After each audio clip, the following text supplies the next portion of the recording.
Will Cain, Fox and Friends Weekend co-host. This is really disturbing stuff. I mean, the Chinese government has done everything in its power to stonewall investigations. We know that. But now we're learning that according to Congresswoman Nicole Malliotakis, Dr. Anthony Fauci actually could be at the center of what she calls one of the biggest cover-ups in American history. Yep. And then I would only add to what Jim Jordan was saying there. And yet, Julie, still today, if you question Fauci's sainthood, you are a wingnut. Redfield, again, it's worth underlining and highlighting. Former director of the CDC laid out a couple of really fascinating points, Julie, that I want to reiterate. First of all, in September of 2019, that Wuhan lab changed 3 protocols that imply guilt. They deleted the strains, the codes of the virus. They changed from civilian to military oversight.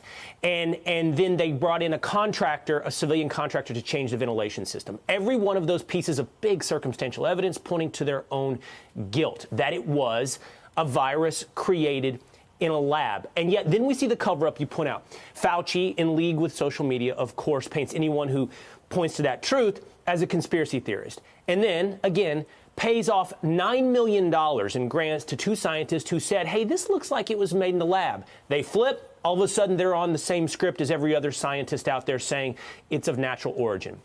Then the most fascinating question, Julie, why? And that's what Malliotakis gets to. The reason why Fauci would go to such great lengths is because of his own culpability.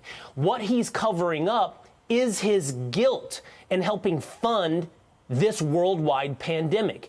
The more interesting question isn't Fauci, because that seems obvious to me, is why did the entire scientific community rally behind Fauci? And that gets us to, well, masks, lockdowns, vaccines. It's because science is lost, and it is not science. It is scientism. And it followed the Saint Fauci wherever it told them they should march. That's why the scientific community fell behind a guy who was covering up his own culpability. The most disturbing in this is I cannot grapple with the fact that the American public was not informed of this known theory years ago. It's not like it was just discovered. They've known for years. This after millions of people lost their lives. And yet still, there's a denial from the White House. There's a denial from Fauci that he ever believed that it could have potentially come from a lab. And then we hear about this $9 million, which was a grant to research, for the research doctors to go forward to that paper, which was never even forwarded to the CDC director. None of it adds up. Oh, it adds up, though. I think it does add up, Julie. It adds up to lies. An obvious, it adds up to lies. That's cover-up. Yeah, lies and cover-up. Yeah, it's really disturbing, and I mean, thank God that there is this hearing right now. If it weren't for this hearing, this would have been swept under the rug. And then you have to wonder what else is being swept under the rug, if not for Republicans holding hearings to come up with answers. All right. Yeah, I'll say this, Julie. So why is this important? And it's not just retrospective. Gain-of-function research is still taking place in unsecure labs in China. To this day, gain-of-function research is part of scientific protocol. That's one.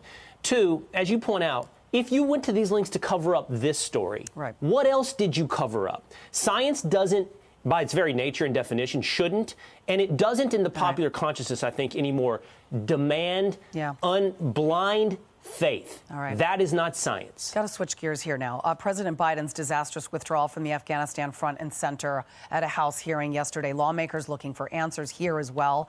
There were some really powerful stories from those on the ground during the 2 weeks of this chaos, which occurred in August of 2021. One witness, a Marine sniper who lost an arm and a leg in a suicide bombing at the Kabul airport. He gave gut-wrenching testimony about the moments following the explosion that left 13 U.S. service members dead, something he said could have been prevented.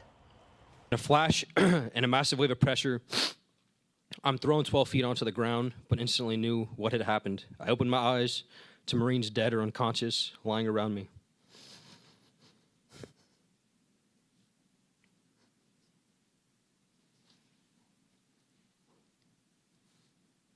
A crowd of hundreds immediately vanished in front of me, and my body was catastrophically wounded with 100 to 150 ball bearings now in it. Plain and simple, we were ignored. Our expertise was disregarded. No one was held accountable for our safety. Ignored. Can you imagine your son, your husband, fighting overseas, and you know that they could have protected themselves. That was Marine sniper Sergeant Tyler Vargas Andrews. Remember that name. He's a hero. He described how he and his fellow Marines indefinitely identified a suicide bomber before he killed 13 U.S. service members. He said that no one in the chain of command, Will, even knew who could give the sharpshooters the okay to take out the bomber before he got away with this grisly attack. He says, plain and simple, we were ignored. Our expertise was disregarded. This is a glaring example of how the Afghanistan pullout, ordered by our president, put our troops at grave risk. Absolutely. He said he identified, along with other soldiers, they had a description, and he identified the suicide bomber hours before this attack took place. They had a description, they identified him, and they asked for permission to engage. And they were denied that permission. And when asked why, the answer he was given was, I don't know. And therefore, they never were allowed to engage. The suicide bomber disappears once they get into the crowd hours later. What happens, as he describes right there. You know, Julie, it's just, you can listen to and talk to the soldiers on the ground almost to a man. And I've gotten to know a few of these guys who, for example, were involved in Operation Pineapple Express. Scott Mann, who testified yesterday as well. And when you see the competency, Julie, of the men on the ground, when you see the competency of the soldiers who stepped up in the void of the federal government, you see what could have been. But in alternative, in reality, unfortunately, what we had was incompetence in leadership. If you have competency on the ground, but you have a catastrophe in reality, what you have to see then is you have incompetency at leadership, driven by, I don't know, failure, fear, driven by incompetence. Who knows what it is, but it adds up to failure, and it lands squarely on leadership. It lands squarely on, you have to, the buck, as Harry Truman said with the sign on his desk, the buck stops here. The buck passes to the ultimate leader, and that is the President of the United States. You're absolutely right. Will Cain, well said. Thank you so much. Great to see you. I'm Steve Doocy. I'm Brian Kilmeade. And I'm Ainsley Earhart. And click here to subscribe to the Fox News YouTube page to catch our hottest interviews and most compelling analysis.